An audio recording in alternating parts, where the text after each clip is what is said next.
మమ్మల్ని అందరినీ కూడా క్షేమంగా ఉంచినందుకు మీ స్తోత్రాలు తెలియజేసుకుంటూ మా ప్రభు ద్వారా ఈరోజు మిమ్మల్ని ఆరాధించుకోవడం మేము చేయము. ఇంతవరకు కీర్తనలు స్థుతించుకున్నాం తండ్రి. సమయంలో లేఖనంలో స్థిరపడుతున్నాం. సమయోచితమైన జ్ఞానంతో రాష్ట్రంలో నింపండి తండ్రి. మా ఆత్మీయ జీవితాలకు, మా కుటుంబ జీవితాలకు మీ మార్పులు అవసరం,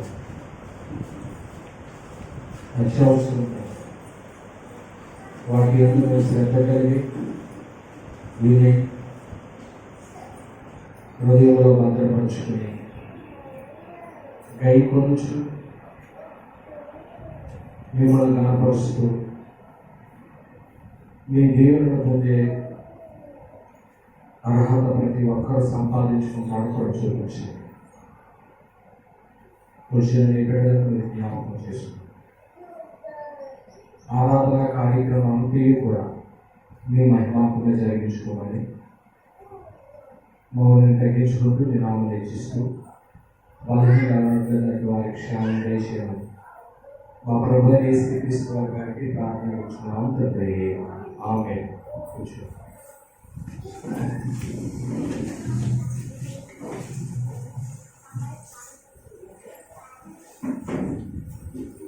దేవునికి స్తోత్రాలండి. నేటి దినాన్ని తండ్రి దేవుని ఆరాధించుకుంటే మీ అందరికీ ప్రభువైన యేసుక్రీస్తు తెలియజేసుకుంటూ ప్రియమైన దేవుని వల్ల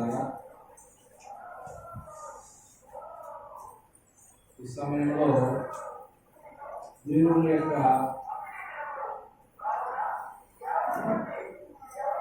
సర్వశక్తి లేక దేవుడు సర్వజ్ఞుడు,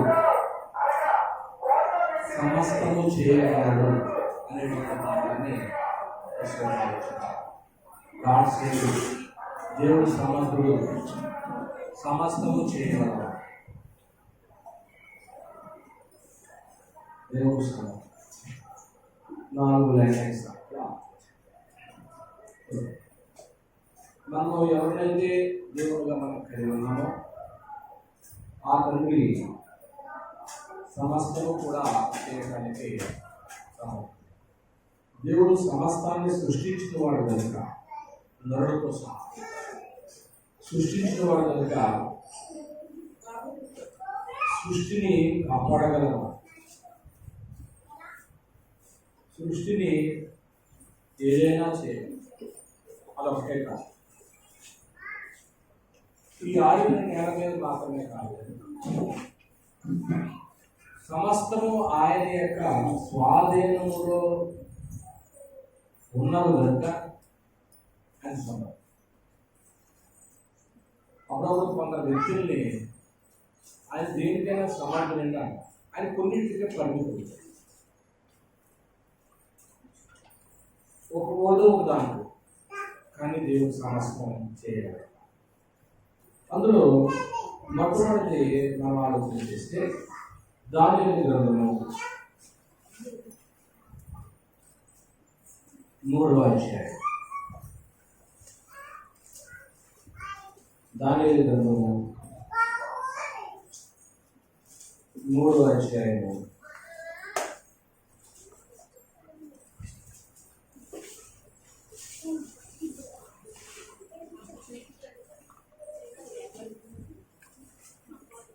7 నిమిషాలు అవుతున్నాం. సకల జనులకు బాగా పిల్లలకి పెద్ద వీణ్ణి సింఫోనియా ఉపనిషిక సకల విధములకు వాద్య ధ్వనులు వినపడగా ఆ జనులను దేశస్థులను ఆయా భాషను మాట్లాడే వారిలో సాయపడి రాజును నెక్కజ్ఞేసి నిలబెట్టించిన బంగారు ప్రతిమకు నమస్కారం చేశారు. ఆ సమయంలో కల్దీయుల్లో కొందరు ముఖ్యులు వచ్చి యూదుల పైన చెందడో చెప్పి రాజుని నెక్కజ్ఞేసినది ఇలా మనం చేస్తారు. రాజు చిరకాలం జీవించారు అని చెప్పుకుంటూ వచ్చి తాము ఒక కట్టడి నిర్మించారు అని చెప్పి 11వ వచనంలో సాగిలపడి బంగారు ప్రతిమకు నమస్కారం చేయాలి. సాగిలపడి ప్రతిమకు నమస్కారం చేయాలి. సాగిలపడి నమస్కరించిన వాడు ఎవరో మండుచున్న అగ్నిగుండంలో లేదు. ఇది సంగతి. నెబుకద్నెజరు బబులోను దేశపు రాజు. ఈయన ఒక కళ అన్నాడు, ఆ కళ ప్రకారంగా చేయించేసాడు ఒక బంగారు ప్రతిమ. ఈ బబులోను దేశానికి ఇశ్రాయేల్ దేశం నుంచి జ్ఞానం కలిగిన వారిని అందరినీ దాదాపుగా చెరగా తీసుకుని వెళ్ళాడు. ఆ చెరగొన్నటువంటి వారిలో దేవుడి జ్ఞానం కలిగినటువంటి దానియేలు ఉన్నారు, షడ్రకు ఉన్నారు, మేషాకు ఉన్నారు, అబేద్నెగో ఉన్నారు. వీళ్ళని చెరగా తీసుకుని వెళ్ళారు. ఏం జరుగుతుంటారని చరిత్ర చెప్తుందంటే, అతనికి కొందరు వ్యతిరేకంగా తిరుగుబాటు చేశారు. అసలు నెబుకద్నెజరుకి ఎవరో వ్యతిరేకంగా తిరుగుబాటు చేయకూడదు, చేసిన ఊరుకోడు. ఆ రోజుల్లో తిరుగుబాటు చేసినప్పుడు అప్పుడు ఆయన ఒక శాసనం తీసుకొచ్చుకుంటాడు. అసలు నా మాట వినేవాడు ఎంతమంది? నా మాట వినేవాళ్ళు ఒకసారి లెక్కిద్దాం అనుకుని ఉత్సవాలు ప్రారంభించారు. ఆ ఉత్సవంలో నియమం ఏంటంటే విగ్రహానికి ఏం చేయాలి? ఇది రాజాజ్ఞ. ఇది నమస్కారం చేయని వారు రాజాజ్ఞలు ఏం చేసిన వాళ్ళు ధిక్కరించడం మాత్రమే కాదు, అలా ధిక్కరించిన వారికి కలిగేటువంటి శిక్ష కూడా ముందుగానే చెప్పబడింది. అగ్నిగుండంలో లేదు. అలాంటి పరిస్థితుల్లో ఇది అందరూ చేస్తున్నారు, కానీ ఒకరు మటుకు చేయరు. అది కొందరు చేయరు. ఎవరో యూదులలో ప్రత్యేకించి చేయరు. ఇప్పుడు వీళ్ళు ప్రతిమకు నమస్కారం చేయలేదు కాబట్టి ఖచ్చితంగా వీళ్ళకి శిక్ష వేయాలి. వీరి మీద ఉన్నటువంటి కక్షైనా యూదా జాతులంతట మీద ఉన్న కక్ష, క్రైస్తవుడు అనేటువంటి వాడు ఒక్కడి మీదే కక్ష పెట్టింది సమాజం. క్రైస్తవ్యమే లేకుండా చేయాలనుకుంటున్న సమాజం. ఆనాటి కాలంలో కూడా యూదా మతం అనేటువంటిదే ఉండకూడదు. ఈ యూదులు చాలా తెలివైన వాడు, జ్ఞానవంతుడు. వాళ్ళు ఏదైనా ఆ రోజుల్లోనే ఐగుప్తు దేశంలో పీతోను రామసేస్ అనే పట్టణాన్ని ఏం చేశారు? కట్టారు. పిరమిడ్స్లు కూడా కట్టారు. వాళ్ళు టెక్నాలజీని ఆ రోజుల్లో ఉపయోగించి ఇంజనీర్లు కూడా, ఈనాటి ఇంజనీర్లు కూడా అర్థం కానటువంటి కట్టడాలు ఆ రోజుల్లో వాళ్ళకి అంత జ్ఞానం లేదు. అటువంటి జాతిని భూమి మీద ఉంచుకోకుండా ఉండాలనేటువంటి కక్షకైతే యూదుల్ని ఎలాగైనా సంహరించాలనుకుని ఈ బంగారు ప్రతిమకు నమస్కారం చేయని వారిని ఎదురయ్యాలని నిర్ణయం తీసుకున్నారు. అగ్నిగుండంలో వెళ్ళాలని నిర్ణయం తీసుకున్నారు. అయితే ఏం జరిగింది విషయం అంటే, ఈ షడ్రకు దానియేలు, షడ్రకు మేషాకు అబేద్నెగో వారు ఆ ప్రతిమకి ఏం చేయలేదన్నారు. మనమైతే ఏం చేద్దాం? ఎవరో చూడట్లేదు, పాస్టర్ అసలు చూడట్లేదు కాబట్టి ఏదో దెబ్బ చేస్తే అందరూ నమస్కారం పెట్టేద్దాం, లేకపోతే భోజనం వచ్చేద్దాం. మనం చూడలేదు కదా ఎవరు. కానీ ఎవరు చూస్తున్నారు? రాత్రి పాపం అదే చెప్పారు, నీకు దీవులు రాకపోవడానికి దేవుడికి కోపం రప్పించేటువంటి ఒకటి చేసినా ఆయన కోపం ఎంతసేపు ఉంటుందో తెలుసా? నిమిషం. ఆ నిమిషంలోనే నీకు వచ్చే దీవెనలన్నీ పోతాయి. ఒక్క నిమిషంలోనే. ఆ ఒక్క ఆయన కోపం అంటూ వస్తే ఒక్క నిమిషం వస్తుంది, ఎక్కువసేపు రాదు. ఆ ఒక్క నిమిషంలో కూడా నీకు వచ్చే దీవెనలన్నీ పోతాయి. ఎలా పోతాయి? ప్రార్థించారు. ప్రభు చెప్పినది ఒకసారి ప్రార్థించారు. కనుక ప్రియమైన దేవుడు వాళ్ళారా, దేవుడు సమర్థుడు అనేటువంటి ఈరోజు పాఠంలో విషయం వస్తున్నాను. ఇప్పుడు వీళ్ళు నమస్కారం చేయలేదు కాబట్టి వీళ్ళు ఎందులో వేసేస్తామన్నారు? అగ్నిగుండంలో అంటూ వేస్తామని చెప్పేశారు. 17 అలాగే 16 షడ్రక్ మెషకు అభ్యర్థులు రాజుకి రాజుకి నిర్దేశించారు. ఇన్ని గురించి నీకు ప్రత్యుత్తరం ఏమైనా చింత మాకు మహారాజుని పేరుతో పిలుస్తున్నారు. మేము సేవించుచున్న దేవుడు మండుచున్న వేడుక గల ఈ అగ్నిగుండంలో మమ్మల్ని తప్పించి రక్షించడానికి ఎవరంట? మొట్టమొదటి పాయింట్ ఏంటంటే దేవుడు రక్షించుటకు సమర్థుడు. ఆయన రక్షించగలడు. ఇందులో నుంచి అయినా ఏం చేయగలడు ఆయన? ఇక్కడ ఇందులో నుంచి వాళ్ళు రక్షించాడు. అగ్నిగుండంలో నుంచి వాళ్ళు ఏం చేశాడు? రక్షించాడు. మండుచున్న అగ్నిగుండంలో నుంచి రక్షించటకు మా దేవుడు ఎవరని చెప్పుకున్నారో సమర్థుడండి. మనం నమ్మితే ఆయన సామర్థ్యం కలిగిన వాడే. ఇదే గ్రంథము 6వ అధ్యాయము, ఇదే గ్రంథము 6వ అధ్యాయంలో మరొక సంఘటన మనకు కనపడుతుంది. అదేంటి అన్నట్లయితే వాళ్ళ దర్యావేషు కాలంలో మారేడు రాజు దర్యావేషు వచ్చాడు. దర్యావేషు కాలంలో ఏం జరిగిందో చూడండి. మొదటి రోజు తన రాజ్యం అంతటికి అధిపతులుగా ఉండటకే 120 మంది అధిపతులు నియమించి దర్యావేషులకు వారి పైన 3 ప్రధానులుగా నియమించిన యాజకుల్లో దానియేలు. వీళ్ళు ఏం చేయాలి? ముఖ్యమైనటువంటి వాళ్ళు రాజులకు నష్టం కలగకున్నట్లు ఆ అధిపతులు తప్పకుండా వీరికి లెక్కలు ఏం చేయాలి? మీ ఇద్దరు ముఖ్యమన్నాను అనుకోండి, ఆ ఇద్దరు ముఖ్యమైన వ్యక్తులు ఏం చేయాలంటే నష్టం కలిగించకూడదు.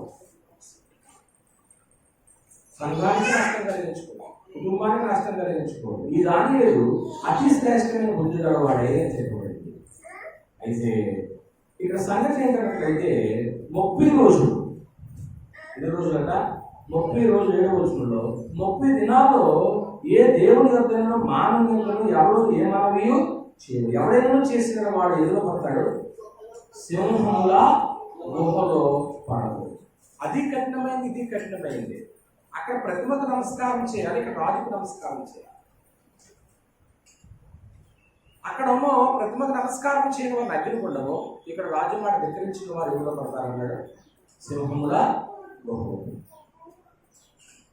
మరి సింహాల గుహలో వేస్తున్నప్పుడు శాసనం కూడా అయిపోయింది.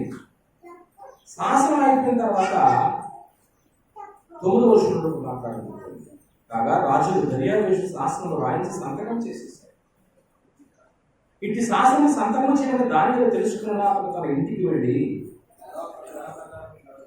వాస్తవానికి దానిలో ఎక్కడ ఉన్నాడు? సొంతూరులో ఉన్నాడా, చెరలో ఉన్నాడు? చెరలో. కొన్నిసార్లు నేను వేరే ఊళ్ళో ఉన్నానండి, ప్రార్థనకు రావడం కుదరదని తప్పించుకున్నాను. నేను ఎక్కడో ఉన్నానండి, ఈరోజు దేవుని దగ్గరికి నేను రాలేను అనుకో, ఎన్నో విషయాలు.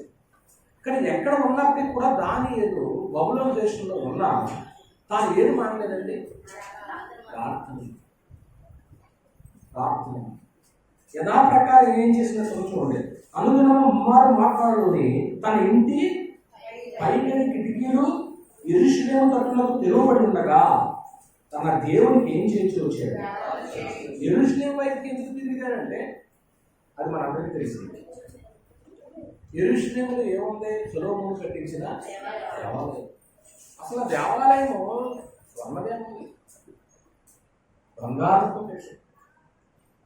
ఆ దేవాలయం కట్టినప్పుడు దేవుడు ఒక ప్రార్థన ఒక మాట అడిగాడు. ఆ దేవాలయం కట్టేటప్పుడే ప్రార్థనలో తండ్రితో ఒక మాట అడిగాడు. రాజుల మొదటి గ్రంథము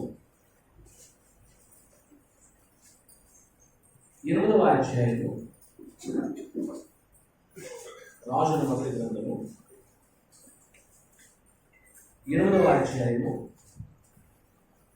వాస్తవానికి అయితే మనము 44 నుంచి చదవాలి, కానీ 48కి వచ్చేసాను.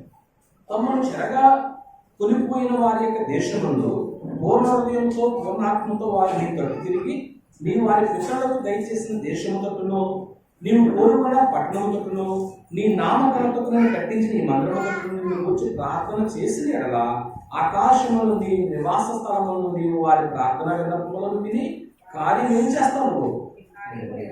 ఇది ఎప్పుడు చేస్తున్న ప్రార్థనకి? సొలొమోను గారు మందిరము కట్టించిన తర్వాత ఈ మందిరం వైపు ఎవరు తిరిగి ప్రార్థన చేసినా వాళ్ళ ప్రార్థనకు ఏమి ఇవ్వాలి తండ్రి? మీరు కూడా చూడండి, ఏదైనా బాధ కలిగింది అనుకోండి, దేవాలయంలో వచ్చి ఏం చేసుకుంటారు? ప్రార్థన. మందిరంలో ఆ రోజు కూడా దేవుని సన్నిధి ఉండదు కనుక వారు అక్కడికి వెళ్ళి ప్రార్థన చేసుకున్నారు. అయితే ప్రార్థన చేసుకుంటానికి చెరలో ఉన్నారు కాబట్టి వాళ్ళకి అక్కడ మందిరం ఉందా? లేదు. అప్పుడు ఏం చేశాడు ఇతను? యెరూషలేములో నా దేవుని ఆలయం ఉంది అని కిటికీలు తెరిచి అటు తిరిగి ప్రార్థన చేశాడు.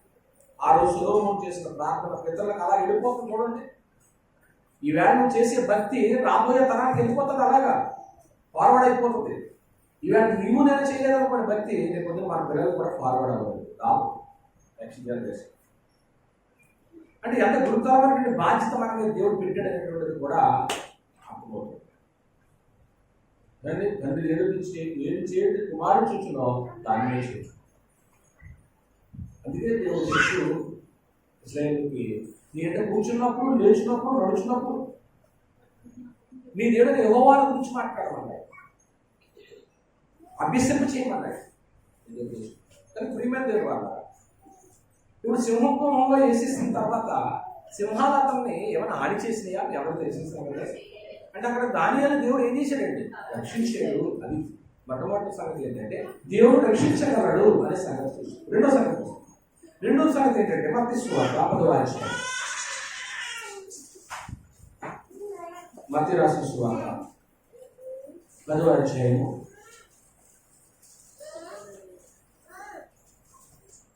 28వ వచనాన్ని చదువుతున్నాం. మరియు ఆత్మను చంపలేక దేహమునే చంపు వారికి భయపడకుడు కానీ ఆత్మను దేహమును కూడా నరకములో నశింపజేయగల వారికి మిక్కిలి. ఇక్కడ మీరు రాసుకునేటువంటి సంగతి అంటే దేవుడు నాశనము చేయగలడు. ముందేమో రక్షించగలడని చదివారు, ఇప్పుడు దేవుడు నాశనము. ఎందుకని? దేవుడు ఏదైనా చేయగలటానికి ఎవరైనా సమర్థుడు. గాడ్ సేబుల్ అని చెప్పుకుంటున్నాం ఈరోజు. ఆయన సామర్థ్యం కలిగిన వాడు, శక్తివంతుడు, ఏదైనా సృష్టిని చేయగలడు. అదే సృష్టిని చివరిలో జరిగే మాట ప్రకారంగా నాశనం కూడా. ఇక్కడ సంగతి ఏంటంటే యేసు ప్రభు వచ్చేటప్పటికి రోమ ప్రభుత్వం ఏర్పడింది.